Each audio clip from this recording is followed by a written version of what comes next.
오늘 본문은 우리에게 꽤 친숙한 본문입니다. 신앙생활을 조금 해보셨으면 많이 접해봤을 법한 본문이고, 그래서 이 설교를 하는 목사는 굉장히 부담스러워요. 왜냐하면 많은 사람들이 다루지 않은 본문을 하는 거는 차라리 마음이 편하거든요. 어차피 제가 뭐라고 말하든 남하고 비교될 일이 적으니까. 근데 다른 분들이 많이 다루신, 특별히 영적 거장들이 주로 다루시는 본문을 다루는 건 굉장히 부담스럽습니다. 지금 굉장히 큰 부담감으로 여러 앞에 서 있다는 얘기를 하는 거고요. 교회를 다니지 않으신 분들도 종종 이 얘기를 누군가에게 들어봤을 법한 이야기이기도 합니다. 이러한 일이 굉장히 신비하고 어떤 기적 같은 일들이 일어나거든요. 그러니까 누군가가 여러분 곁에 있는 예수 잘 믿는 사람이 여러분에게 교회를 다녔을 때 어떤 유익이 있는지, 어떤 일이 일어날 수 있는지를 설명하면서 한 번쯤은 해줘 봤을 법한 이야기이기도 합니다. 꽤 친숙하죠. 내용이 그리 길지도 않습니다. 그리고 읽어만 봐도 내용이 충분히 이해될 만큼 어렵지도 않아요. 그런데 오늘 본문은 우리에게 많은 것들을 생각하도록 좀 만들어줍니다. 1절을 보면 12제자 중에 두 제자인 베드로와 요한이 제9시에 성전에 기도하러 갑니다. 제9시는 지금 시간으로 오후 3시예요. 유대인들은 하루에 3번 성전 가서 기도를 해야 됩니다. 그 중에 한 시간, 한 타임을 얘기하는 거고, 유대인들에게는 이 시간, 제9시라는 시간은 정해진 기도의 시간입니다. 늘 그 시간에 가서 기도해야만 하는 시간인 거예요. 우리에게 정해진 예배와도 같죠. 2절을 보면 오늘 얘기를 베드로와 요한 말고 함께 끌어가는 또 다른 등장인물이 등장합니다. 그를 뭐라고 표현하냐면 나면서 못 걷게 된 이라는 표현을 합니다. 나면서부터 다리에 불편함을 가지고 태어난 사람인 거죠. 그 사람이 등장을 하는데, 그 사람이 나면서부터 다리에 불편함을 가지고 있기 때문에 이 자리에 오기까지 어떤 노력이 필요하냐면 사람들이 매서 와줘야 됩니다. 그리고 그 사람의 인생에는 주도권이 없어요. 수동적이죠. 누군가가 데려다 놓는 곳에 놓여져 있을 뿐이고, 누군가가 다시 데려가면 끌려갈 뿐입니다. 그가 와서 하는 일은 뭐냐면 구걸을 해요. 당시에 몸에 불편함을 가지고 있는 사람들이 할 수 있는 일이 많지 않았기 때문에 그 주변에 있는 사람들이 그를 이용했을지도 모르겠고, 아니면 그에게 도움이 되려고 놨을지 모르겠지만, 어쨌든 남의 손에 이끌려 그곳에서 다른 사람에게 자기의 생명을 연명하고 구걸을 부탁하는 일을 하고 있습니다. 그리고 그 장소가 미문이었다라고 이야기를 합니다. 성전에 문이 여러 개가 있어요. 그 중에 하나가 미문입니다. 거기서 구걸을 하고 있는 거죠. 보통 이 본문을 설교할 때는 여기서 나면서 못 걷게 된 이를 예수를 아직 알지 못하는 사람들의 대명사로 사용을 합니다. 이런 이유 때문에 그래요. 이런 이유가 겹치기 때문에 그렇습니다. 나면서부터 못 걷게 된 이 안에 있는 답답함이 몇 개 있어요. 첫 번째는 그는 어디서부터 문제가 시작되었는지 알지 못합니다. 나면서부터 그랬으니까 뭐가 원인인지 찾지 못해요. 괴롭죠. 자기에게만 왜 이런 상황을 직면하게 만들었는지에 대한 물음표도 가지고 살아갑니다. 답을 줄 수 있는 사람이 아무도 없거든요. 그리고 누군가가 메고 오는 대로 움직일 수밖에 없는 수동적인 인간입니다. 그러니 불편한 거죠. 그뿐 아니라 많은 사람들이 그를 하나의 인격, 하나의 존재로 대하는 게 아니라 기능으로 대하죠. 네가 할 수 있는 일은 고작 남에게 무언가를 구걸해서 너의 생계를 유지하고 누군가에게 도움을 주는 이것밖에 없어. 그 사람을 존재가 아니라 기능으로 대합니다. 모든 사람들의 대명사, 오늘과도 같죠. 오늘도 많은 사람들이 살아가는데 어디서부터 우리의 문제가 시작되었는지 시원하게 답을 얻을 수 있는 곳은 많지 않습니다. 왜 살다 보니 이런 상황에 직면하게 됐는지도 잘 몰라요. 때로는 우리의 주도성을 상실해버린 채 누군가의 의도가 나의 삶을 조장하고 주장하는 것들을 경험하는 경우도 많습니다. 또 무엇보다 우리가 하나의 인격이나 존재보다는 하나의 기능으로 대해지는 경우들도 많이 경험합니다. 그러니 이 말씀을 볼 때 나면서 못 걷게 된 이의 자리에 오늘날 아직 예수를 만나지 못해서 자유함을 갖지 못한 자를 놓아서 생각하게 되는 경우들이 많습니다. 어쨌든 그가 성전에 들어간 자리에 앉아서 구걸을 하죠. 장소는 미문이라는 성전 문 앞입니다. 이 미문은 간단해요. 한자로 그냥 아름다운 문이고요. 영어로 가면 beautiful gate라고 합니다. 그러니까 아름다운 문인 거예요. 기록에 의하면 이 문을 아름답다라고 칭했던 이유는 청동 그리고 금으로 장식물을 만들어 놨는데 그 정교함이 아름답기 이를 데가 없어서 대체 얼마나 아름다웠기에. 청동과 금으로 문을 만들었는데 그렇게 꾸며놓은 그 정교함이 아름답기 이를 데가 없어서 그 문에 붙여진 이름입니다. 굉장히 아름다운 문이죠. 많은 사람들은 그 앞에서 성전의 화려함에 감탄했을지도 모르겠습니다. 문은 아름다워요. 근데 앉아있는 이가 아름답지 못합니다. 이게 무슨 말이냐. 제가 나면서부터 앉아있는 자를 비하하는 게 아니고 당시의 유대인의 인식 앞에서 이 앞에 앉아있는 사람은 아름답지 못한 존재입니다. 굉장히 양면성을 띠고 있는 하나의 이미지를 보여주는 거예요. 문은 굉장히 화려한데 그 문 앞에 앉아있는 사람은 아름답지 않습니다. 당시의 인식이에요. 예수님이 천국을 얘기할 때 이런 얘기를 해요. 부자가 천국 가는 게 어렵다. 우리가 직면해가지고 어떻게 그대로 직역해가지고 적용하면 어떻게 되는 거예요? 여러분 부자 되지 마십시오. 부자 천국 가기 어렵대요. 근데 그렇게 볼 수 있는 구절이 아닙니다. 여러분 모두 부자 되세요? 아멘을 아무도 안 하시네. 예, 아무튼 그러시기 바라고요. 부자가 천국 가기가 어렵다라고 하면서 이런 얘기를 하시죠. 낙타가 바늘길을 통과하는 게 그보다 낫겠다. 이거 뭐예요? 불가능하다는 얘기죠. 예수님 어떻게 이렇게 얘기할 수 있습니까? 이거 부자에 대한 비하 발언 아닙니까? 잘 이해해야 됩니다. 이건 단순히 부유한 사람은 그 안에 어떤 뭐랄까 시험이 많고 어떤 넘어야 될 어려움이 많아서 내적인 갈등도 많고 돈보다 예수를 선택하기가 어려운 상황에 놓인지라 부자가 천국 가기 어렵다 이런 구절로 해석하기가 조금 어렵습니다. 그런 거 아니에요. 그렇게 따지면 지금 부자 되면 안 됩니다. 그 뒤에 예수님이 뭐라고 얘기하시면 이 얘기와 이어져야 그 본래 의미가 잘 확인이 되거든요. 부자가 천국 가기가 어렵다. 차라리 낙타가 바늘 구멍을 통과하는 게 훨씬 쉬울 거야 얘들아. 그럴 때 사람들이 질문하죠. 그럼 누가 갈 수 있습니까? 이게 무슨 얘기냐면 당시의 정서 속에서 부자는 하나님께 가장 사랑받는 자입니다. 정의가 그래요. 지금은 아니에요. 오해하지 마세요. 지금은 저 여러분 모두 사랑받습니다. 부유하지 않아도 상관없어요. 근데 그때 당시에는 부유함이라는 것 곧 하나님이 가장 사랑하는 자라는 의미로 해석이 되어지는 거예요. 하나님이 사랑하니까 넉넉하게 주셨겠지. 그러니까 바로 이해가 되는 겁니다. 그러니 사람들의 질문은 이거죠. 부자 이퀄 곧 뭐예요? 사랑받는 자. 하나님께 가장. 근데 부자가 천국을 못 간대요. 그러니까 이렇게 질문되는 거죠. 하나님이 제일 사랑하는 자가 천국을 못 가면 누가 갑니까? 그러니까 예수님 얘기는 이거죠. 예수님은 하나님이 사랑하는 자가 천국을 못 간다는 게 뭐냐면 이렇게 얘기하시는 거예요. 부자가 천국을 못 간다는 얘기는 너희가 보기에 하나님이 가장 사랑하시는 자같이 여겨지는 존재마저도 자기 스스로의 노력으로 아무도 갈 수 없다라는 의미를 얘기한 겁니다. 자기의 힘으로 갈 수 있는 자는 아무도 없다. 왜냐하면 그 다음에 예수님 이렇게 얘기하시죠. 부자가 천국에 못 가면 즉 하나님이 가장 사랑하시는 것처럼 여겨지는 그 자가 천국에 못 가면 누가 갑니까? 그 답변이 뭔지 아십니까? 하나님으로서는 할 수 있다. 사람으로서는 할 수 없으되 하나님으로부터 할 수 있다. 이 얘기를 하시거든요. 이 얘기인 거죠. 우리 스스로는 부자고 하나님께 가장 사랑받는다라고 느껴지는 어떤 사람이건 스스로의 힘으로는 아무도 천국에 갈 수 없다라는 얘기인 거지. 이 얘기를 왜 한 거냐? 지금 천국 얘기하고자 하는 하나님이 목적이 아닙니다. 당시에 부유한 사람이라는 것은 하나님께 가장 사랑받는 자, 반대로 자기 몸에 설명되지 않는 어떤 이유와 어떤 의미를 가진 불편함을 가진 사람은 곧 사랑받지 못한 자입니다. 이게 당시의 정서예요. 부자는 곧 하나님께 사랑받는 자, 자기 삶 가운데 설명되지 못하고 이유를 알 수 없는 무언가의 문제를 가지고 안고 살아가는 사람들은 전부 뭐예요? 하나님으로부터 사랑받지 못한 자입니다. 구약에서는 부정한 자예요. 그러니 그런 정서에서 봤을 때 문 앞에 앉아있는 자는 누구예요? 아름답지 못한 자죠. 문은 아름다운데 문 앞에 있는 자는 아름답지 못하죠. 근데 오늘날의 눈으로 제가 볼 때는 그 문에 들어가는 사람들도 아름답지 못합니다. 그 문에 들어가는 수많은 예배자들이 있거든요. 문은 아름다운데 당시의 정서로 문 앞에 앉아있는 자도 아름답지 못한데 지금의 눈으로 보면 문에 들어가는 사람도 아름답지 못해요. 왜죠? 누구도 그를 성전 안으로 데려가지 않습니다. 평생 그는 한 번도 성전에 못 들어가 본 사람이에요. 성전에 들어간 수많은 사람도 그에게 그가 필요한 무언가를 줄지 모르겠으나 그에게 진짜 필요한 게 뭔지 같이 고민해주는 이가 없고 그를 데리고 성전에 잠깐 들어가 줄 수 있는 이조차도 없습니다. 내가 그들을 탓할 수가 없어요. 여기서부터가 설교의 중요한 부분입니다. 당시에 몸에 불편함을 가진 사람이 성전에 들어가지 못한 이유는 간단합니다. 당시에 몸에 어떤 불편함을 가지고 있는 사람은 곧 부정한 자로 인식되었기 때문에 성전 자체 출입을 할 수가 없었어요. 이게 무슨 말이냐? 이들에게는 이 단어를 꼭 기억해 주세요. 어떤 질서와 어떤 정해진 약속이 있었습니다. 그들의 문화가 그래요. 그걸 우리 뭐라고 말하냐? 구약의 율법이라고 말해요. 그들은 그 질서 아래에서 사는 중입니다. 그러니까 그들에게 왜 너네는 아름답지 못해? 가난하고 소외되고 연약한 자를 왜 성전에 같이 데려가지 못해? 우리가 볼 땐 그게 아름답지 못한데 이들에게 이건 당연한 거예요. 자연스러운 겁니다. 그런 질서 아래 살고 있거든요. 율법은 어떤 문제가 있는 자, 부정한 자들은 성전에 들어갈 수 없다라고 선언했기 때문에 데려가고 싶고 데려갈 수 없는 거예요.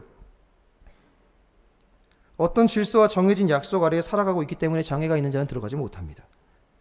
그 누구도 그렇기 때문에 이를 존재 자체로 대하지 못하고 그를 기능적으로 여기는 것이 전부인 거죠. 겨우 그 정도 할 수 있는 겁니다. 그러니 오늘 본문 안에서 우리의 눈으로 봤을 때 문은 아름다우나 당시 정서로는 문 앞에 앉아있는 자는 아름답지 못하고 지금의 눈으로 봤을 때 들어가는 자들도 아름답지 못한 아주 재밌는 이야기가 오늘 보면서 시작이 되는 거죠. 3절을 보면 그가 앉아가지고 베드로와 요한에게 늘 하던 것처럼 구걸하기 시작합니다. 나에게 뭐 좀 주십시오. 4절을 보면 베드로와 요한은 다리의 장애를 가지고 있는 불편함을 가지고 있는 본문의 표현으로 하면 나면서부터 못 걷게 된 이를 보면서 나를 좀 보라라고 말하죠. 사실 베드로와 요한이 이렇게 말하는 거니까요. 나를 좀 볼래? 그리고 5절에 보면요. 아마 그는 기대했을 겁니다. 갑자기 길을 가다가 보통 사람들은 무언가 구걸을 하고 있으면 그냥 줬겠죠. 근데 갑자기 대뜸 얘기하는 거죠. 나 좀 봐봐. 어떤 기대가 있을까요? 당당한 거 아닙니까? 뭔가 우리가 이 사람에게 좀 주목할 만한 무언가를 줄 때 나 좀 볼래? 라고 말하지 않겠어요? 그 말을 듣고 얼굴을 들어서 베드로와 요한을 봤겠죠. 그의 눈빛은 빛났을 겁니다. 지금까지 내가 받았던 것보다 더 큰 걸 받지 않을까. 그래서 5절에 보면 이렇게 말하죠. 그가 그들에게 무엇을 얻을까 하여 바라보거늘. 늘 거저주고 그냥 가는데 갑자기 내 앞에 누가 서서 나 좀 봐볼래? 라고 얘기를 듣는 순간에 이는 뭔가 다른 것을 주겠다는 기대를 가지고 있었을지도 모르겠습니다. 근데 베드로가 놀라운 이야기를 하죠. 저는 이게 놀라운 이야기라고 생각을 합니다. 나한테 너가 기대하는 은과 금은 없어 라고 이야기를 합니다. 그리고 나한테 있는 게 있고 그건 곧 예수의 이름인데 일어나 걸을래? 라고 얘기를 하죠.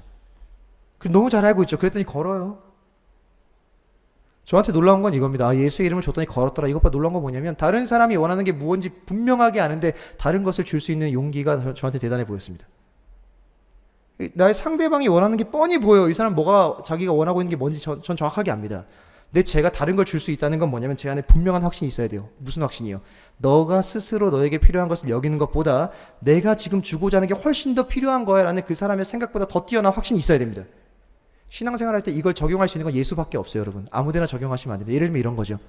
저 아내가 있는데 결혼기념일에 선물을 줘야 되는데 아내가 좋아하는 게 뻔히 보입니다. 근데 제 안에 어떤 확신이 드는 거죠. 당신에게 필요한 건 그게 아니야. 절대 이렇게 사시면 안 됩니다. 그렇게 확신을 가질 수 있는 건 하나밖에 없어요. 예수가 필요할 때밖에 없습니다. 여러분이 신앙생활 하면서 웃음 반, 진지한 반으로 한 얘기예요. 예수가 진짜 필요하다는 확신을 제외하고서는 그냥 특히 형제분들과 자매분들, 이성 친구에게 그 사람이 원하는 걸 주시는 게 훨씬 더 현명한 답입니다. 그렇게 사셔야 돼요. 그게 가정과 어떤 관계를 지킬 수 있는 가장 탁월한 방법입니다. 제가 설교 때 이렇게 얘기했다고 제 아내를 만나시면 꼭 한번 전해주세요. 어쨌든 그 주제와 예수를 줍니다. 예수 이름으로 일어나 걸으라 라고 말을 하고 그는 그대로 일어나죠. 7절부터 내용이 그겁니다. 오른손을 잡아서 일으키죠. 발목이 곧 힘을 얻죠. 뛰어서서 걷죠. 그들과 함께 성전으로 들어가서 걷기도 하고 뛰기도 합니다. 한 번도 들어가지 못했던 성전에 자기 발로 들어가죠. 놀라운 일이 생기죠. 여기서부터 많은 메시지를 뽑아낼 수 있는 것들이에요. 들어가서 걷고 뛰어서서 걸으며 성전에 들어가서 뛰고 서서 걷고 찬송하는 모습을 보니 9절에 모든 백성이 그 걷는 것과 하나님 찬송하는 것을 보고 10절에 보면 심히 놀랍게 여기며 놀랐다 라고 하고 본문이 끝납니다. 그러니까 본문이 어려운 게 하나도 없는 거예요. 그러니까 오늘 본문을 통해 다룰 수 있는 주제가 많죠. 기적이 뭐냐? 다룰 수 있습니다. 기도가 뭐냐? 다룰 수 있어요. 성전의 의미는 뭐냐? 다룰 수 있습니다. 그리스도인은 어떻게 살아야 되는가? 다룰 수 있어요. 이 본문으로 제일 많이 다룬 주제는 전도입니다. 전도란 것이 무엇이냐? 우리 안에 있는 무언가를 주는 거, 그것을 주었더니 그의 인생이 바뀌는 거, 그의 인생이 곧 바뀌는 것은 무엇이냐면 한 번도 성전에 들어가지 못한 자가 성전에 들어가서 하나님을 예배하는 거, 그의 본질과 그의 존재의 의미 자체가 바뀌어질 수 있는 거, 그게 전도다.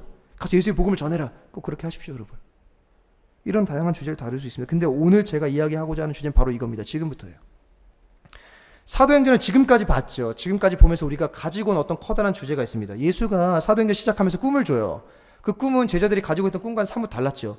제자의 꿈은 뭐죠? 평생 예수와 같이 사는 거. 근데 예수는 떠나죠. 예수가 주는 꿈은 뭐죠? 자기가 이 땅에 올 때 평생 꿨던 그 꿈이요. 땅끝까지 이르러 예수의 복음이 전해져서 이 땅 가운데 주의 나라 세워지는 그거요. 그 꿈을 주죠. 그래서 그들에겐 질문이 있었겠죠. 예수님, 당신이 하셨던 그 일을 내가 할 수 있을까요? 질문이 왜 없었을까요? 당신은 곧 가시는데, 떠나는데 당신이 간 뒤에 우리에게 이양하신, 넘겨주신 당신의 꿈, 그들은 절대 그 꿈을 꿀 수 없는 존재잖아요. 그들은 출신이 비천하죠. 실패와 모든 것들이 얼룩져져 있죠. 그들은 내세울 게 아무것도 없죠. 가진 것이 아무것도 없어요. 당시에 사회적으로도 소수죠. 사회적인 것뿐 아니라 종교적으로도 소수죠. 가진 게 아무것도 없는데 당신의 이 거대하고 위대한 꿈이 날 통해 이루어질 수 있을까요? 라는 질문을 했겠죠. 그때 얘기하죠. 될 수 있다. 뭐로 되는 거예요? 성령이 너에게 임하시면. 그러니까 그들은 그것만 기다렸죠. 성령이 오면 되겠구나. 약속대로 성령이 오죠.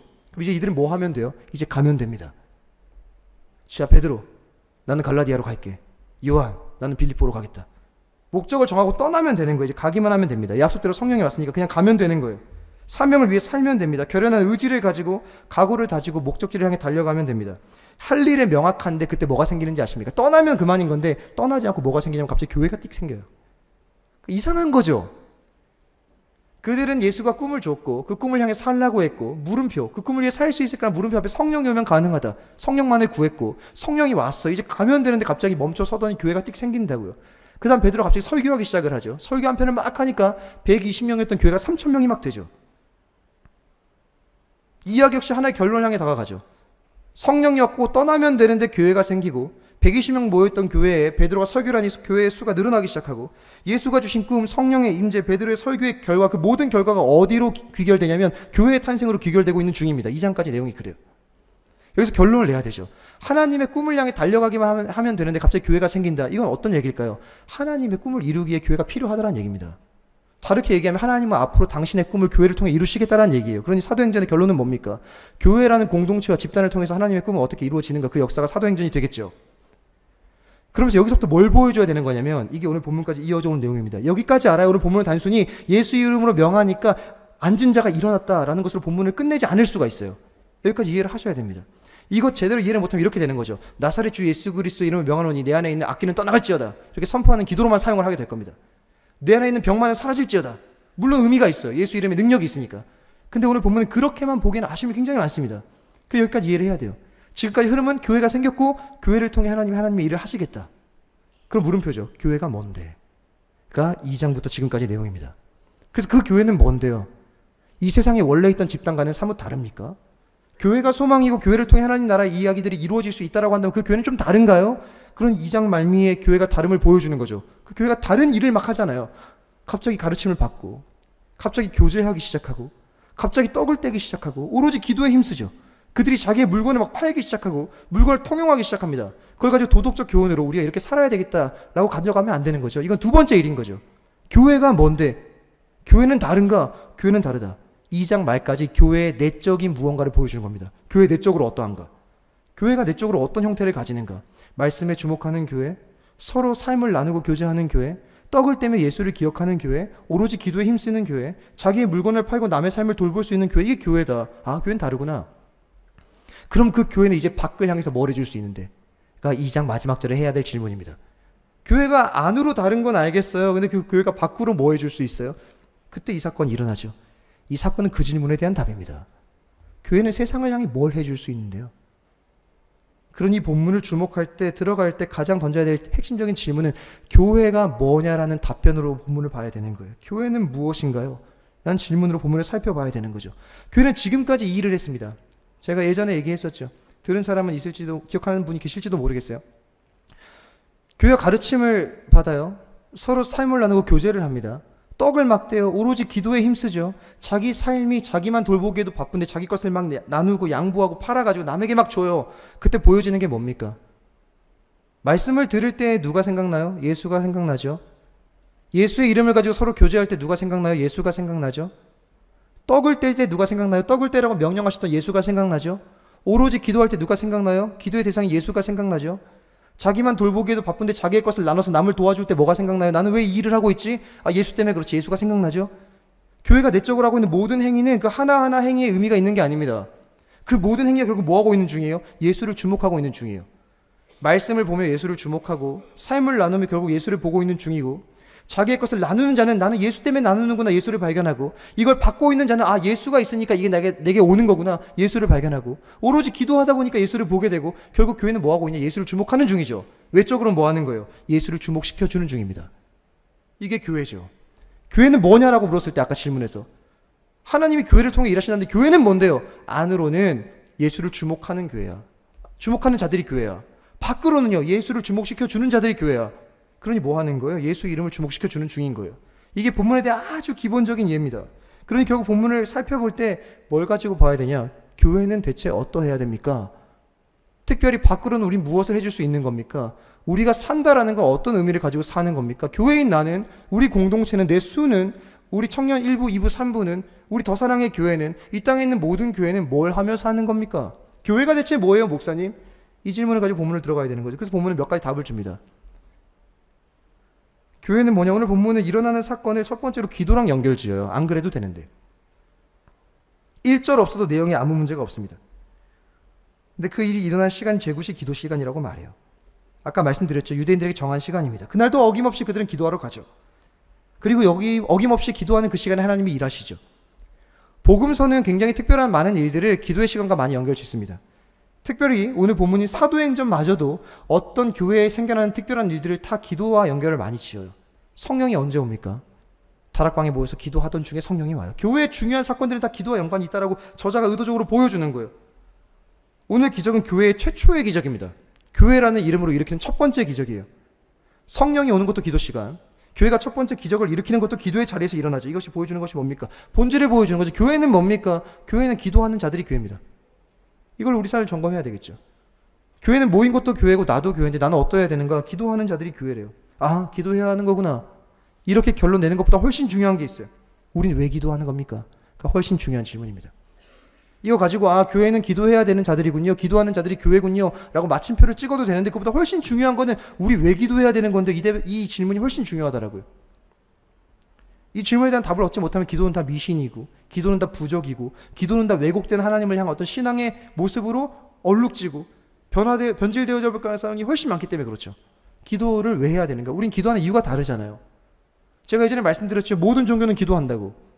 우리 말고 다른 모든 종교는 다 기도합니다. 근데 우리의 기도엔 차이가 있죠. 다른 모든 종교의 기도는 뭔가를 달라는 기도입니다. 뭔가를 구하는 기도예요. 다르게 말하자면 무언가 내게 없는 것을 받아내기 위한 수단으로서 사용되어지는 방식이 기도입니다. 근데 기독교의 기도는 좀 달라요. 기도는 하나님을 움직이는 매개체가 아닙니다. 기도는 하나님을 움직일 수 있는 수단이 아니에요. 착각하면 안 됩니다. 어떻게 우리의 기도가 하나님을 움직입니까? 이게 다른 모든 종교가 사용하는 기도의 방식이죠.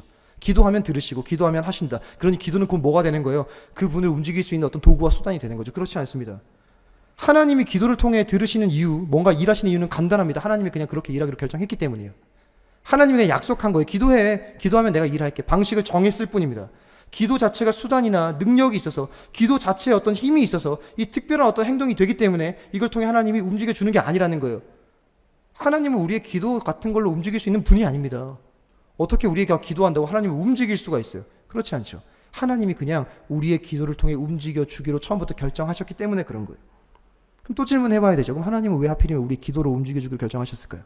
다른 것도 많은데 하나님 출발! 이렇게 말하고 움직이면 얼마나 좋아요. 아니죠. 기도할 때 움직일게 라고 정한 거잖아요. 왜? 기도에는 적어도 두 가지 고백이 담기기 때문에 그래요. 이것 때문에 그래요. 기도에는 두 가지 고백이 담깁니다. 첫 번째는 뭐냐면 그분의 계심에 대한 고백이 담겨요. 그분이 안 계시면 기도할 이유가 없어요. 여러분이 그 부분의 이름을 부르죠. 하나님. 거기에 뭐가 담겨요? 하나님이 안 계시다고 믿는 사람이 왜 하나님의 이름을 부릅니까?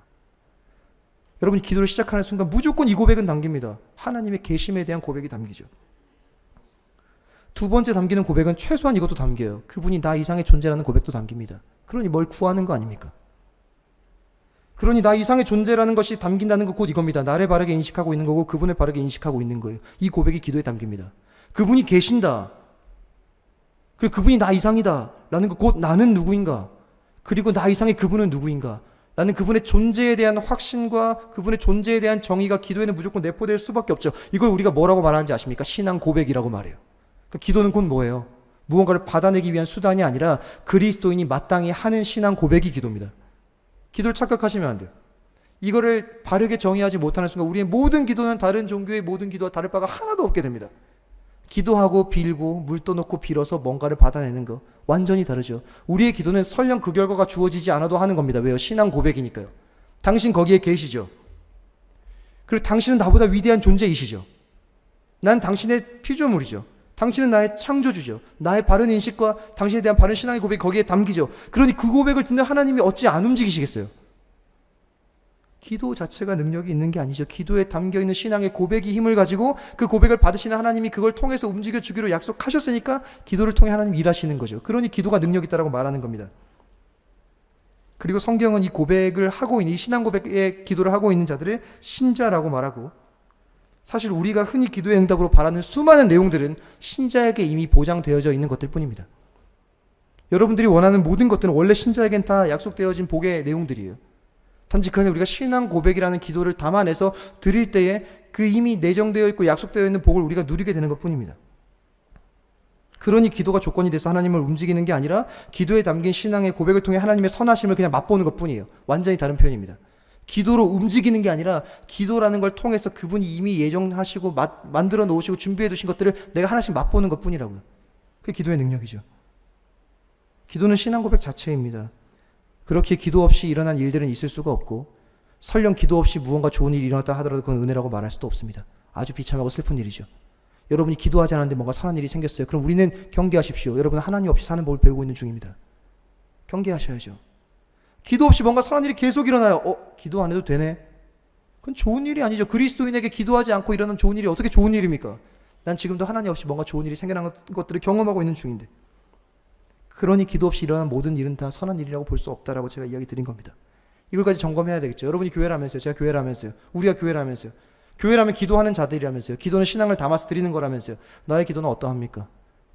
내 기도는 어떤 의도와 어떤 목적이 담겨져 있습니까? 설령 그게 이루어지지 않는다 하더라도, 그게 내 삶에 주어지지 않는다 하더라도 나는 그분께 마땅히 드려야 될 신앙의 고백을 기도 안에 담아서 드리고 있습니까? 다르게 말하면 이거죠. 나는 요즘 교회다웁니까? 답습니까? 나는 요즘 교회다운가? 기도는 삶으로 드리는 신앙 고백이라고 하는데 나는 그런 신앙 고백을 기도에 담아 드리고 있는가?로 점검을 해봐야 되겠죠. 이게 우리가 교회다움에 다가갈 수 있는 첫 번째 질문 아니겠습니까? 기도하는 게 교회. 그럼 나는 그 기도를 성경이 말한 바른 기도대로 드리고 있는가? 두 번째도 보여주죠. 교회는 어떤 곳이냐? 두 번째는 내게 있는 것이 무엇인지 아는 자. 이게 교회입니다. 자기한테 뭐가 있는지 아는 자들이 교회인 거예요. 베드로와 요한이 이렇게 말합니다. 나를 좀 봐라. 우리를 봐라. 라고 말하거든요. 당당해요. 나면서부터 못 걷게 된 자, 다리에 불편함을 가진 자가 무엇을 얻을까 쳐다보죠. 아까 얘기했죠. 그들에게 뭐가 있습니까? 구걸하는 자에게 줄 수 있는 건 아무것도 없어요. 그러니까 대답이 별로죠. 베드로와 요한이 내놓은 대답이 별로입니다. 거기에 앉아있는 자가 원하는 것은 그들에게 아무것도 없어요. 그런데 그들이 얘기하죠. 다른 것이 있다고 말합니다. 다른 게 뭐예요? 예수의 이름이 있대요. 그러니까 교회는 뭐냐면 자기들에게 뭐가 있는지 아는 거죠. 그러니까 자기들한테 있는 게 뭐예요? 예수의 이름이 있는 걸 아는 겁니다. 우린 가끔 이런 생각을 해요. 전도와 관련해가지고 누군가에게 예수의 이름을 줄 때 우리한테 은도 있고 금도 있고 예수의 이름도 있고 얼마나 좋습니까? 저는 그런 생각 많이 했어요. 왜 하나님 꼭 우리한테 은도 없고 금도 없는데 예수의 이름만 있다고 가르치냐? 여기 본문처럼. 이 본문을 제가 착각했기 때문에 그랬어요. 교회 안에 나한테 은도 있고 금도 있어서 예수가 필요한 자들이 바라고 있는 은도 채워주고 금도 채워준 다음에 마음을 잘 만진 후에 예수도 주고 얼마나 좋습니까? 전도가 안 될 리가 없잖아요. 좀 그렇게 생각했거든요. 그럼 전도 될 거라고 생각했습니다. 교회에게, 교회인 나에게 은도 있고 금도 있고 예수도 있다면 얼마나 좋을까? 세상의 매력을 느낄 만한 것들이 나한테 더욱 많다면, 교회에 많다면 얼마나 좋을까? 그런데 성경은 분명히 보여줍니다. 교회는 예수를 주목하죠. 그리고 그들의 모든 행위가 예수를 주목했고 그들은 예수를 주목하도록 도와주는 자리에 있습니다. 그리고 중요한 신앙의 진리 중에 하나는 우리는 때로는 은과 금이 없어야 가지고 있는 진짜가 보이는 경우들이 있습니다. 이것 때문에 그래요. 신앙을 좀 재해석하는 게 필요하죠. 누군가에게는 은도 있고 금도 있을지 몰라요. 그리고 예수도 가졌을지도 모릅니다. 근데 모든 사람이 그렇진 않죠. 그러니까 우리는 이걸 다르게 좀 생각을 해봐야 돼요. 왜 우리에게 은이 없지 금이 없지? 있었으면 훨씬 좋았을 텐데. 아니요. 그게 없는 순간에 더 진짜 가진 것이 분명하게 빛나는 경우가 많더라고요. 이걸 볼 수 있는 게 신앙이죠. 은도 없고 금도 없어야 가지고 있는 진짜가 보일 때가 있는 거죠. 없어야 내게 있는 진짜가 보입니다. 내게 있는 예수가 보이죠. 우리 안에 결핍이라는 건, 때로는 우리 안에 연약함이라는 건, 우리 안에 없음이라는 것은 예수를 더욱 분명히 보는 통로가 될 수 있다라는 얘기를 하는 겁니다. 그렇게 좀 삶을 해석할 수 있어야 그걸 신자라고 말할 수 있지 않겠습니까? 우리 요즘의 문제는 뭔지 아십니까? 교회에 은과 금이 너무 많은 거예요. 그게 문제죠. 교회에 은이 많고 금이 많으니까 뭐가 없어요. 예수도 계시긴 하지만 예수보다 다른 걸 먼저 주는 것이 교회의 문제 아닙니까? 여러분 본문 이렇게 한번 보실래요? 그럼 진짜 베드로가 매력적인지 한번 보세요. 베드로가 갔어요. 가가지고 날 좀 봐라 그랬어요. 그러니까 앉아있는 자가 보죠. 얘기하죠. 나한테 은도 있고 금도 있어. 근데 예수가 없다. 이렇게 얘기했어요. 이 사도입니까 이게? 이 베드로인가요? 그게 교회입니까? 거기 여러분 매력을 느끼십니까? 아, 나한테 은도 있어 금도 있어. 근데 나한테 예수가 없어. 자 이거 가지고 잘 오늘도 잘 살고 잘 있길 바래. 라고 갔어요. 여기서 여러분 교회다움을 느끼십니까? 우리의 관점이 좀 달라져야 되죠. 나의 교회다움이 뭘까요? 나의 교회다움을 점검하는 방식이 뭘까요? 그걸 좀 다르게 봐야 되지 않겠습니까?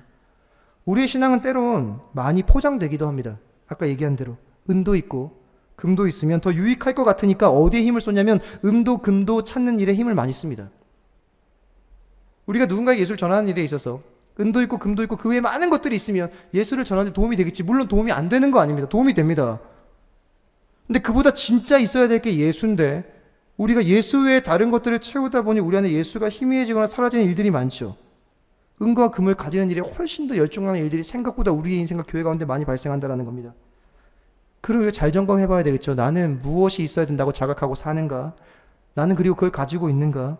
그게 없어서 괴로운가? 아니면 그거 가졌는데 다른 거 다 못 가져서 괴로운가? 이런 거 점검해 봐야 되는 거 아닙니까? 교회 안에 있어야 될 게 예수라고 한다면, 내 안에 있어야 될 게 예수라고 한다면 그게 있는지 확인해야 되고, 그게 있으면 다른 것들이 없어도 조금은 담대하게 살아갈 수 있었어야만 했고, 설령 그게 없으면 다른 것들이 있다 하더라도 내 인생 가운데 어떤 불안함이나 답답함을 가지고 살았었어야 되는데 교회가 그렇지 못한 거죠. 어쩌면 우리도 그러지 못했을지도 모르겠습니다. 저 여러분에게 도전합니다. 우리 안에 있어야 될 거, 이미 있는 것이 더욱 선명해지는 은혜가 좀 있었으면 좋겠습니다. 예수가 있는 것을 확인하는 것. 난 예수가 있는 것, 다른 것 다 가지고 있는데 예수가 없진 않은가? 나는 다른 것들을 가지는 것보다 더 많이 예수를 가지기 위해 애를 쓰고 있는가? 인생은 가지고 있는 것들이 밖으로 나옵니다. 무조건입니다. 그러니 베드로와 요한을 통해서 가지고 있는 게 밖으로 나올 뿐이죠. 가지고 있는 게 나오니까 당당하죠. 가지고 있는 게 자기의 것이 아니면 당당할 수 없습니다. 가지고 있는 것이 밖으로 나오려면 간단합니다. 예수가 밖으로 나오려면 베드로와 요한이 예수 안에서 먼저 일어섬을 경험해 봤었어야 됩니다. 그러니 예수가 밖으로 나오죠. 그게 확신 아닙니까? 우리도 마찬가지죠. 그러니 우리 안에 있는 것이 예수고 그 예수가 밖으로 나오려면 우리가 해야 될 가장 중요한 일은 뭐냐면 예수 안에서 저와 여러분이 먼저 일어섬을 경험해 봤었어야만 합니다. 은도 있고 금도 있고 예수도 있으면 좋겠네. 왜 나는 은과 금이 없지? 예수만 있으면 족한가? 아, 은과 금은 있는데 예수가 없네. 이런 치열한 내적 싸움 끝에 예수로 일어서 봐야 되는 겁니다. 그래야 답이 나오는 거죠. 우리 안에 은과 금이 없는 내가 예수로 일어서 본 경험이 있었어야 되는 거예요. 그럼 내 안에 있는 것이 뭔지 알게 되는 거죠. 가지고 있는 게 나오니까요. 이런 질문 해봐야 됩니다. 나는 오늘도 예수의 이름으로 일어나는 경험을 하고 있는가? 나는 진짜 그 경험을 해봤기 때문에 지금도 여전히 은과 금이 없음에도 불구하고 예수 없음 때문에 가슴 아파하고 있지는 않은가? 예수 없음 때문에 슬퍼하고 있지는 않은가? 반대로 예수가 있다는 선명한 확인 속에서 나는 기뻐할 수 있지 않은가? 난 그렇게 하고 있는가? 내 안에 진짜 있는 그것을 가지고 나는 오늘도 살아가고 있는가라는 점검을 해볼 수 있어야 되는 거죠. 이 질문으로 자신을 점검하는 은혜가 있으시길 바랍니다. 오늘도 예수의 이야기가 우리를 좀 압도하고 있는가? 내 안에 그분의 이름으로 삶이 주도되어지는 것들을 좀 경험하고 있는가? 그래야 우리 안에, 교회 안에 진짜 마땅히 있어야 될 그 이름이 더 선명해지지 않겠습니까? 교회는 뭐냐면 자기 안에 뭐가 있는지 찾을 수 있는 자들입니다. 찾기 위한 발버둥을 치는 자들이에요. 그와 더불어 교회는 어떤 자들이냐면 내게 있는 것이 다른 자들에게도 필요한 것을 아는 자들입니다. 이 교회죠. 교회는 기도하는 자들이 교회고, 바른 기도. 교회는 내가 내 안에 있는 것을 자꾸 찾아낼 수 있는 자들이 교회고, 그와 더불어 내 안에 있는 것이 너 안에도 필요하구나라는 걸 찾을 수 있는 자들이 교회입니다. 아까 말씀드렸죠. 나면서부터 못 걷는 자가 있습니다. 이는 예수를 알지 못하는 모든 사람들에 대한 대명사라고 제가 말씀을 드렸습니다. 특징이 뭐예요? 어디서부터 문제가 시작되는지 몰라요. 왜 이런 상황에 직면했는지도 모릅니다. 누군가가 메고 와야만 이 자리에 올 수가 있어요. 움직일 수밖에 없는 사람입니다. 수동적으로. 인격이 아니라 늘 기능으로 대해지죠. 오늘날의 현대인들 같지 않습니까? 우리 같지 않나요? 우리의 인생. 현대인도 아니죠. 모든 인생이 그렇지 않습니까? 우린 답을 얻을 수 없죠. 늘 답을 찾으려고 하는데 나는 왜 이렇지? 왜 이렇게 됐지? 이 문제의 시작은 뭐였지? 왜 이런 상황에 놓인 거지? 물음표를 아무리 던져도 답이 없어요. 누군가가 내 인생을 끊임없이 끌고 가죠. 직장 상사를 얘기하는 게 아닙니다. 여러분의 순장을 얘기하는 게 아니에요. 나 오늘 순모임 하기 싫은데 와서 순모임 해야지. 이렇게 끌고 가는 인생을 얘기하는 게 아닙니다. 우린 그냥 사탄의 지배 아래 끌려가죠. 난 그걸 거절하고 싶은데 그 거절이 안 되는 삶을 그냥 끌려가고 있는 중이죠. 우리 누군가의 아래에서 자유를 상실해버린 사람들입니다. 그렇게 살고 있지 않습니까? 그러니까 자기 힘으로 아무것도 할 수 없는 수동적인 인생인 남에서부터 못 걷게 된 일을 오늘날의 사람들의 대명사라고 말하죠. 인격이 아니라 기능으로 대해지고 있는 모든 것들을 포함해서. 이들은 뭘 바라고 삽니까? 오늘 본문도 보면 이 사람은 오늘 하루의 필요를 보고 삽니다. 우리도 마찬가지죠. 오늘 하루의 필요에 국한돼서 살지 모르겠어요. 근데 베드로와 요한은 알죠. 그들이 뭐가 필요한지 진짜를 압니다. 무엇이 필요합니까? 예수의 이름으로 더 본질이 회복되는 것이 필요하다는 것을 알죠. 그들은 그걸 경험해 봤으니까요. 자기 인생 가운데. 그래서 예수가 그들에게 필요하다는 것을 아는 자들이 이 일을 행하는 거죠. 어디서부터 문제가 시작된지는 알지 못하나 거기서부터 시작될 수 있는 무언가를 알고 있는 사람들입니다. 어디서부터 문제가 시작된지 알지 못하나 그 문제를 해결할 수 있는 분이 누군지 아는 사람들이죠. 왜 이런 상황이 내게 주어진지는 알지 못하나 그 상황을 해결할 수 있는 분이 누군지 아는 사람들이죠. 누군가가 메고 내려놓는 자리에 있을 수밖에 없는 사람에게 스스로 걸어서 하나님을 쫓도록 만드실 수 있는 분이 누군지를 아는 사람들이 이들이죠. 기능적으로 사람을 대하는 세상 속에서 한 사람을 존재와 인격적으로 대하는 분이 누군지 아는 사람들이 이 사람들이죠. 그러니 뭐 하는 거예요? 그것이 필요한 걸 아니까 그들에게 예수 이름을 주는 거죠. 교회는 무엇이냐면 내 안에 내가 확인한 그것이 나 말고 이들에게도 필요한 것을 아는 사람들입니다. 그러니 주는 거죠. 자기가 그걸 경험해 봤으니까요. 문제를 알지 못하지만 답을 얻어본 적이 있는 사람들이니까요. 우리는. 상황이 왜 이런지 알지 못하지만 이 상황으로부터 무언가 시작될 수 있다는 걸 경험해 본 사람들이니까요. 수동적이었던 우리의 인생이 예수 복음 안에서 무언가를 선택하고 우리 여전히 이끌고 갔던 모든 것들로부터 자유함을 얻어서 다른 것을 선택할 수 있는 힘이 우리 안에 생겼다는 걸 경험해 본 사람들이죠. 우리는. 모든 자들이 우리를 기능으로 대하지만 우리를 존재로 인격으로 대하는 그분을 아는 사람들이죠. 그러니 그 자리에 오지 못한 사람들에게 너희에게도 예수가 필요하구나라는 걸 아는 자들이 이들이죠. 그게 교회입니다. 그러니 우리가 살면서 이렇게 고백하는 거 아닙니까? 예수 그리스도 그분이 필요하지 않은 사람은 아무도 없다. 이렇게 고백하는 거죠. 우리가 경험해 봤으니까요. 그럼 우리가 교회라고 한다면 질문해 봐야 될 세 번째 질문은 이거죠. 우리 곁에 예수가 필요한 사람 누군가? 아주 간단한 질문이죠. 여기서부터 전도가 나오는 거니까요. 본문을 설명하죠. 이렇게.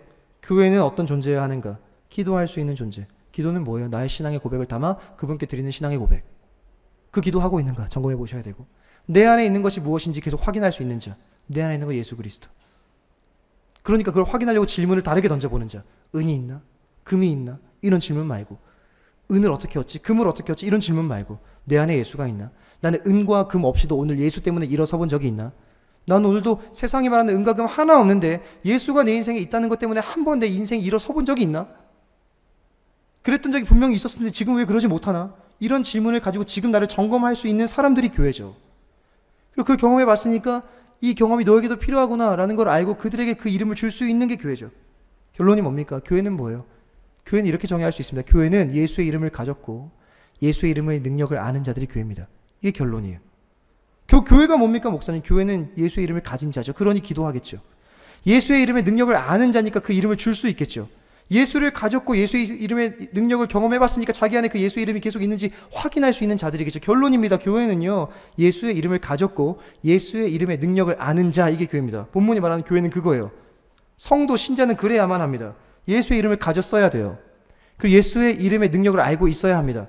그러니 마지막 질문이죠. 여러분, 예수의 이름을 가진 게 뭡니까?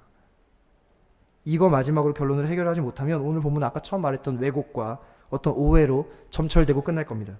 예수 이름을 가진 게 뭐냐니요, 목사님? 예수 이름으로 선포하면 모든 게 이루어지는 거 아닙니까?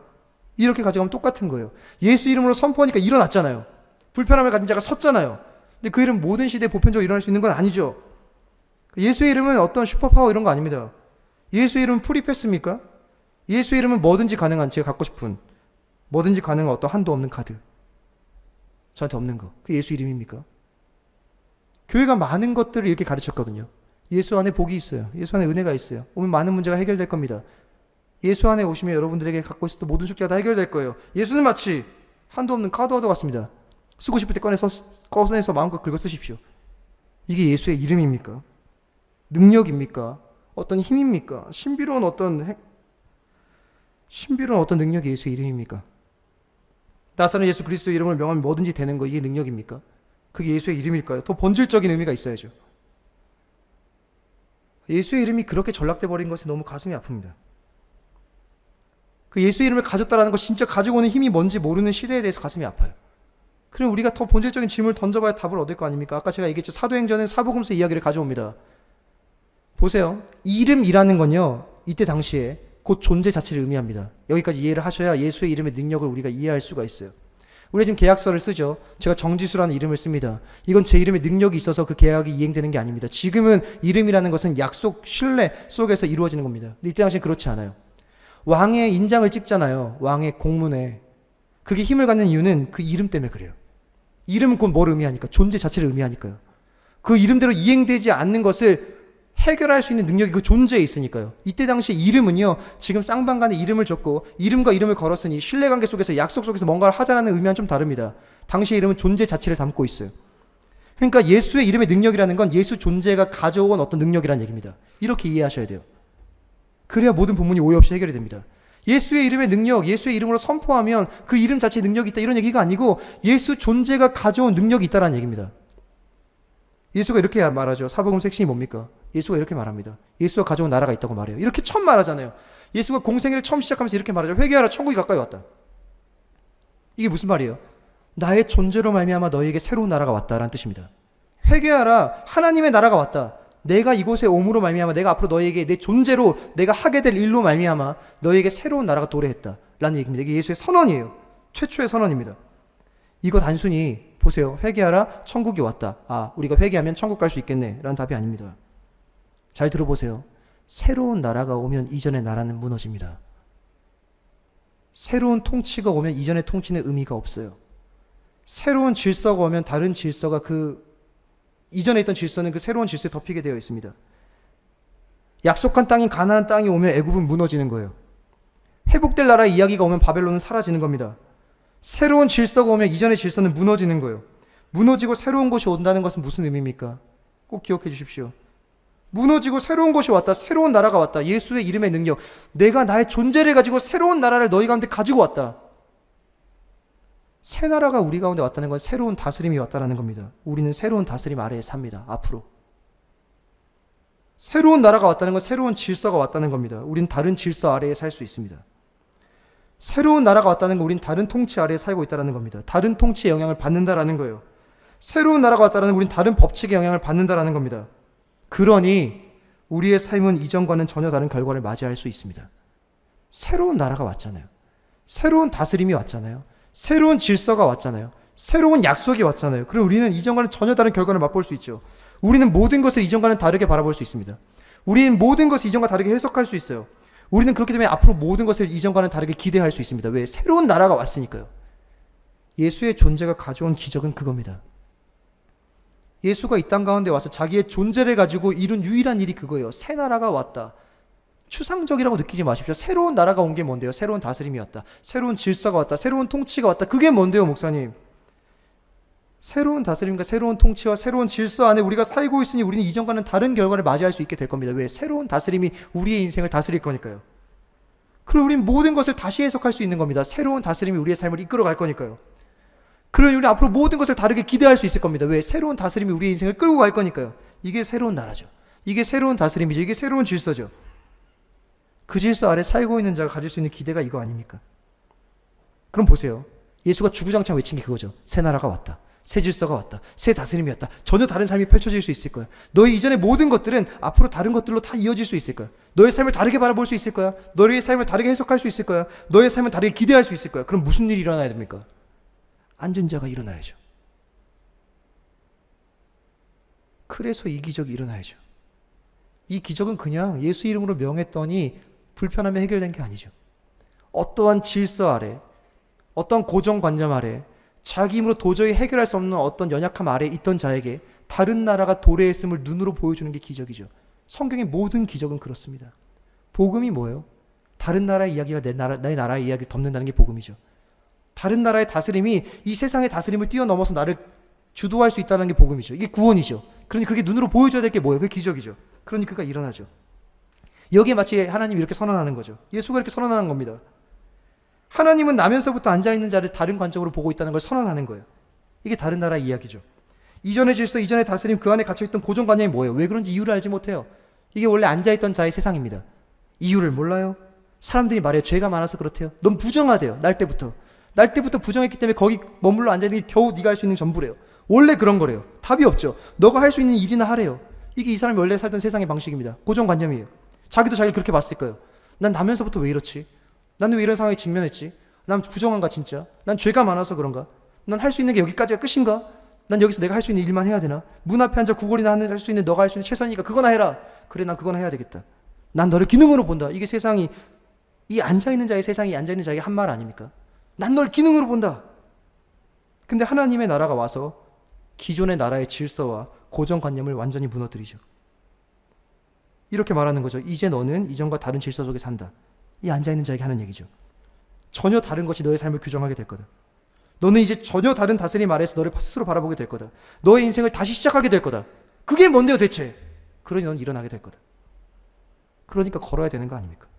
그 나라가 진짜 왔다는 걸 눈으로 확인하려면 걸어야 되는 거 아니에요? 그래서 그때서야 그가 깨닫는 거죠. 아, 이제 나는 전혀 다른 세상의 힘으로 나는 살 수 있구나. 여지껏 살았던 모든 세상이 나한테 규정했던 나라는 존재 자체가 다르게 정의되어질 수 있구나. 그러니 예수의 이름의 능력이라는 건 내 인생 너머에 다른 인생의 이야기가 있다는 선포입니다. 이게 예수 이름의 능력이죠.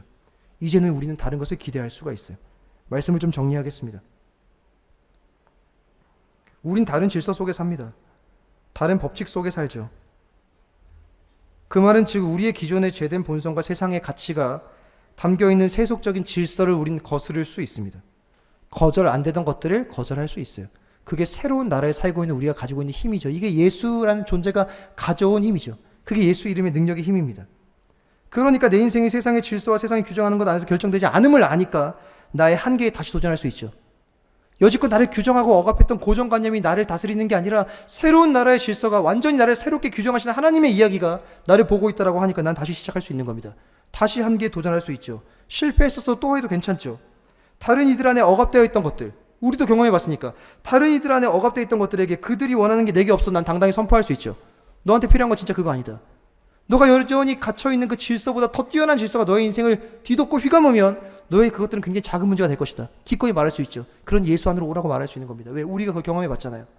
다른 질서 아래에서 내 인생을 다르게 보는 것도 경험해 봤지 않습니까? 하나님의 나라가 들어와서 흑암의 권세가 깨지고 포로된 자에게 자유를 주고 억압된 자들에게 노임을 주는 것이 구원이고 복음이고 이게 일어나야 되는 것이 기적이죠. 기억하십시오. 우리는 이제 하나님의 편에 서 있고 하나님 우리 편에 서 있습니다. 그리고 하늘의 새로운 질서 아래에서 우리는 살 수 있습니다. 이게 복음입니다. 오늘 본문 안에서 이 다른 질서로 살고 있는 한 사람이 또 있어요. 앉아있는 자에게 다른 세상이 열렸죠. 이걸 미리 산 사람이 있습니다. 누군지 아십니까? 베드로가 그래요. 베드로는 지금 다른 질서 아래에 이미 살고 있는 중입니다. 베드로는 원래 이런 일이 자기로부터 시작될 수 없는 존재예요. 출신이 비천하죠. 살았던 모든 삶에 내세울 게 하나 없죠. 그가 잘한 건 딱 하나 있죠. 성령이 도와줘서 주는 그리스도시요 살아계신 하나님의 아들입니다라고 고백했던 건 딱 하나. 그는 성품도 안 좋아요. 왜? 불 같아가지고 사람의 귀를 칼로 자르죠. 그것뿐만입니까? 하나님 앞에서 부끄럽죠. 하나님 죽는 날 그는 뭐합니까? 닭 울기 전에 하나님 예수 그리스도 3번 부인하죠. 그는 내세울 게 아무것도 없죠. 그러니까 그는 자기가 갇혀왔던 이전의 고정관념을 벗어날 수 없는 존재입니다. 근데 그가 깨닫죠. 인생 속에. 뭘 깨닫는 거예요? 지금껏 자기가 갇혀 살았던 세상이 전부가 아니었음을 깨닫죠. 왜요? 성령이 자기한테 왔으니까요.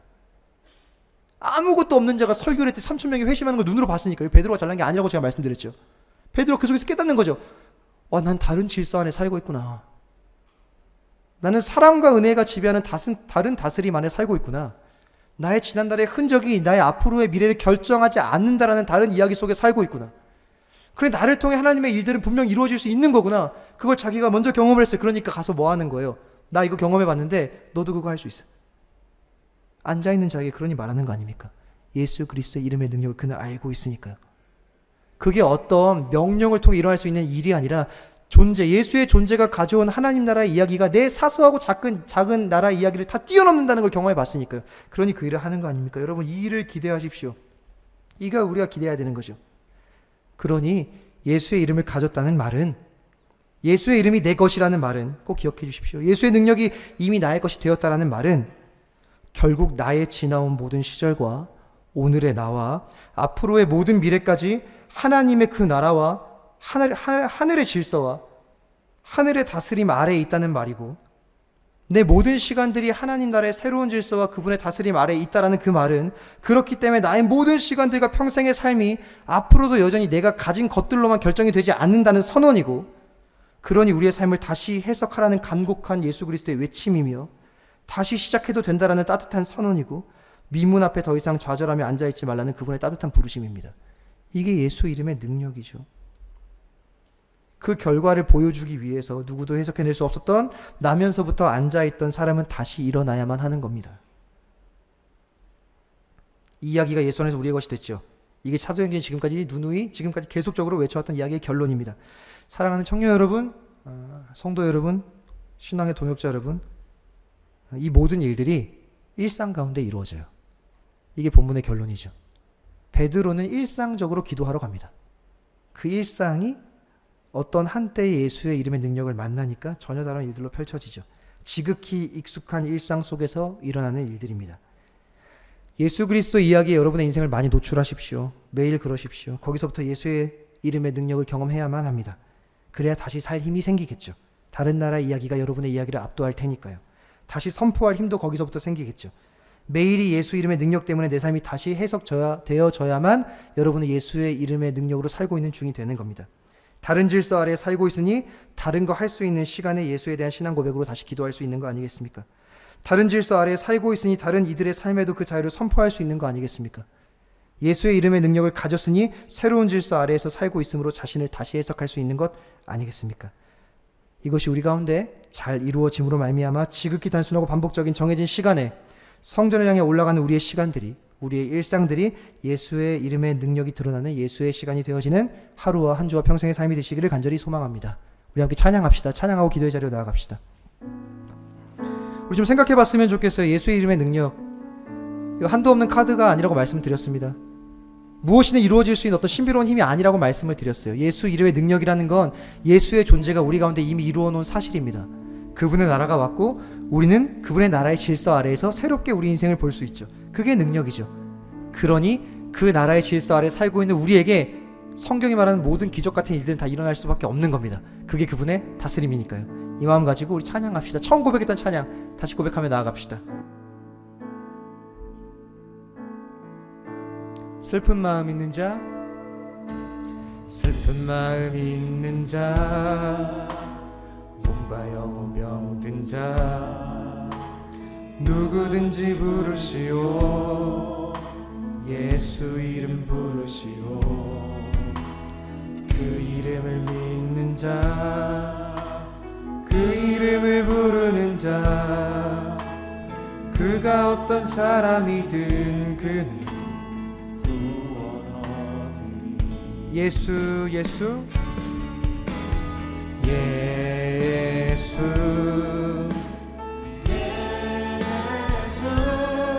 오 능력의 그 이름 예수 나 외쳐 부르네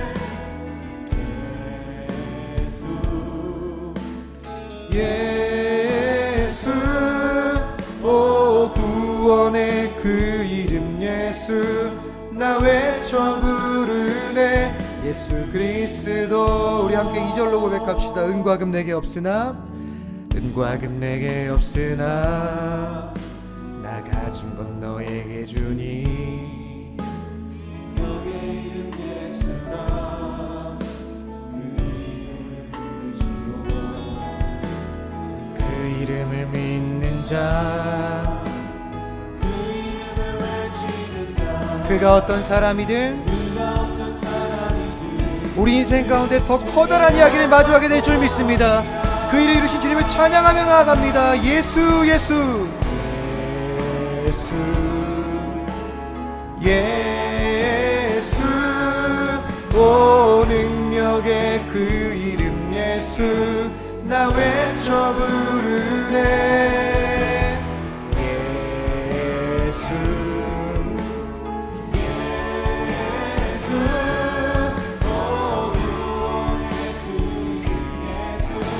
나 외쳐 부르네. 우리 삶의 결단을 담아 함께 노래합시다. 우리에게 주신 영광의 이름 우리에게 주신 영광의 이름 나 어찌 잠잠하리.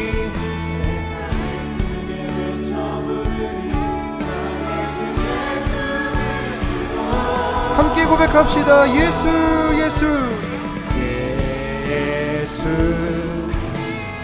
예수 오 능력의 그 이름 예수 나 외쳐 부르네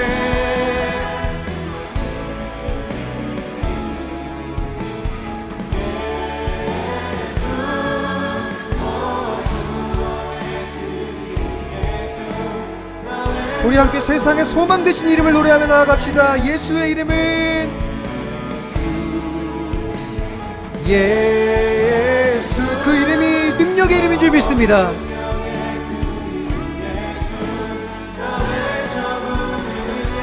예수 예수 예수 예수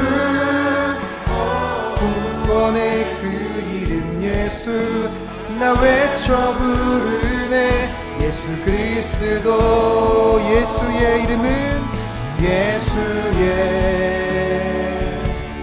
이름은 세상의 소망이요 예수의 이름은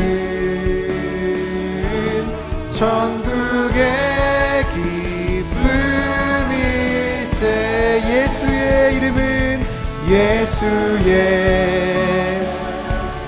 이름은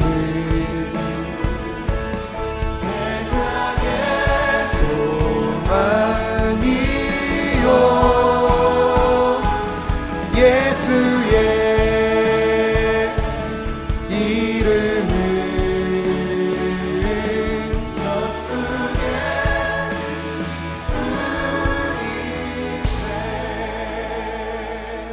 사랑하는 믿음의 동역자 여러분, 같이 기도할까요? 성경은 우리가 예수의 이름을 가졌다고 말하죠. 그 예수의 이름은 어떤 신비로운 능력이 아님도 말해줍니다. 예수 이름의 능력이 뭡니까? 예수가 그 존재로서 가져온 어떤 이야기죠. 예수가 가져온 나라의 다스림이 우리의 삶을 이미 덮었고 그 사랑의 질서가 우리의 인생을 붙잡고 있기 때문에 우리의 인생이 우리가 가진 것만으로 결정되지 않는다는 선언, 이게 예수 이름의 능력 아닙니까? 그게 확인되어져야 하니까 그 누구도 설명해내지 못하고 누구도 해결해내지 못하면서 나면서부터 못 걷게 된 이는 걸었어야만 하는 거죠. 그리고 선포하시는 거 아닙니까? 너희의 지나온 모든 시절과 오늘의 너와 앞으로의 모든 미래까지 하나님의 나라와 하늘의 질서와 하늘의 다스림 아래에 있으니까 우리의 삶을 다시 해석해내라고, 다시 시작해도 된다고, 더 이상 미문 앞에 좌절하며 앉아있지 말라고, 이것이 하나님의 간절한 외침임을 기억하며 기도합시다. 사랑하는 주님, 내 평생의 삶이 예수 그 이름의 능력을 신뢰하는 삶이 되게 하여 주옵소서. 예수가 가져오신 하늘의 이야기 아래에서 우리의 삶을 다시 바라보는 믿음을 더하여 주시옵소서. 내 모든 시간이 당신의 사랑의 질서 아래에 있기에 내가 가진 것들로 내 인생이 결정되지 않는다는 확신으로 서게 하여 주옵소서. 은혜의 질서 아래에서 우리의 삶을 다시 결단하고 시작하게 하여 주시옵소서. 더 이상 미문 앞에 좌절하며 앉아있지 않게 하여 주옵소서. 이 은혜의 질서가 필요한 누군가에게 예수의 이름을 선물로 전하는 삶이 되게 하여 주시옵소서. 우리의 평생의 삶이 예수의 이야기와 예수의 시간 아래에서 살게 하여 주옵소서. 함께 기도하겠습니다. 하나님, 이 시간 함께 기도합니다. 하나님, 우리의 인생을 좀 다르게 볼 수 있도록 힘을 더하여 주옵소서. 우리가 예수 이름의 능력을 경험하게 하여 주옵소서. 이것이 우리가